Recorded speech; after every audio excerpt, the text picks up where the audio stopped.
Bonjour à tous, j'espère que vous allez bien. On se retrouve donc dans ce nouvel épisode où je vais te donner plusieurs conseils pour t'aider à élever ton enfant réflecteur.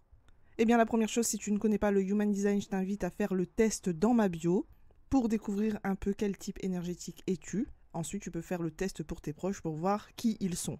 Attention, je tiens à rappeler que le type énergétique, c'est seulement une partie, mais cette partie donne énormément d'informations sur qui vous êtes. Cela dit, ça ne comprend qu'à peine, je dirais, 5% de votre aura en général. Donc on va entrer dans le vif du sujet. Et comme tu le sais, le réflecteur, c'est à peine moins de 2% de la population mondiale. Et pourtant, je le rappelle régulièrement qu'ils ont une place vraiment importante au sein de notre société. Car ils reflètent le bien-être des autres. En fait, le réflecteur, c'est le miroir des autres. Donc, premier conseil pour moi qui est extrêmement important, c'est de faire attention à leur environnement. En fait, je dirais qu'ils sont un baromètre de l'environnement. Ils savent s'ils sont bien ou pas. Et techniquement, ils vont savoir si l'énergie est juste ou pas pour eux. Ce qui va m'amener au second conseil, c'est de les aider à se fier à leurs ressentis et bien sûr vous les partager. Parce qu'il va être tout à fait naturel pour lui et ok pour lui de partir d'un endroit qui ne lui convient plus ou qui ne lui convient pas. Alors bien sûr, cela s'applique à tout domaine, notamment sur la ville où vous habitez, l'école où il va se trouver, ou ça peut être aussi une aire de jeu. Alors comme ça peut sembler difficile, mais ça va être important d'examiner plusieurs options, quitte à ce qu'il change d'école régulièrement. Alors je sais que certains diraient que c'est instable, qu'on ne fait pas tout ce qu'on veut dans la vie, que c'est comme ça et pas autrement. Donc tout ça, c'est vraiment des gros conditionnements pour le réflecteur. Et malheureusement, cela peut lui causer des maladies, parce que justement, il est dans un environnement qui ne lui convient pas. Ce qui m'amène au troisième conseil, qui fait que le réflecteur, c'est vraiment le reflet d'un groupe, dont votre enfant vous reflète et reflète aussi les autres. Et pourquoi j'ai parlé aussi de changement d'école, c'est parce que quelque part, il va refléter son groupe d'amis.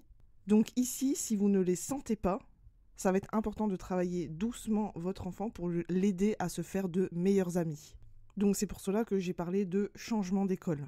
Parce que comme vous le savez, nos principales amies de base, nos meilleurs amis, on se le fait dans l'enfance et notamment à l'école. Alors bien sûr, ne soyez pas trop trash dans vos mots. Notamment, je parle à vous, manifesteurs, parents manifesteurs. N'hésitez pas à leur rappeler que l'environnement et les personnes qu'on fréquente sont assez importantes dans notre vie.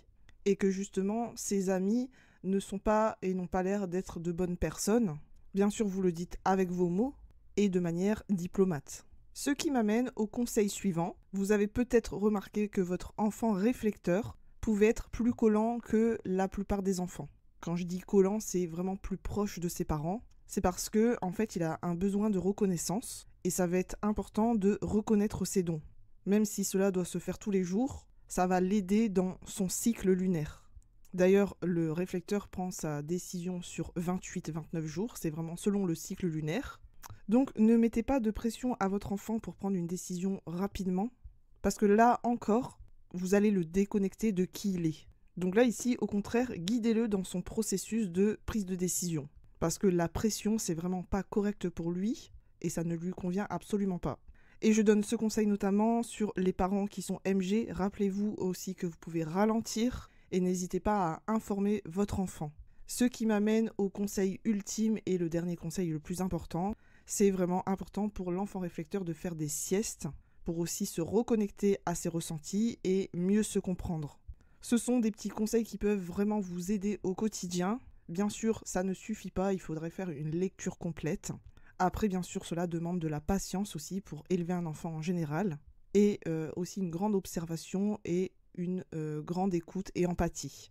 Alors bien sûr, je ne vous juge pas, quelle que soit votre manière de faire et les conditionnements que vous avez reçus. À vous de voir ce que vous voulez mettre en place. Donc si cet épisode vous a plu, n'hésitez pas à me mettre un petit like et me dire ce que vous en avez pensé. Et si vous avez des questions, n'hésitez pas à me les poser en commentaire. Sur ce, je vous souhaite une bonne soirée, un bon week-end et je vous dis à bientôt.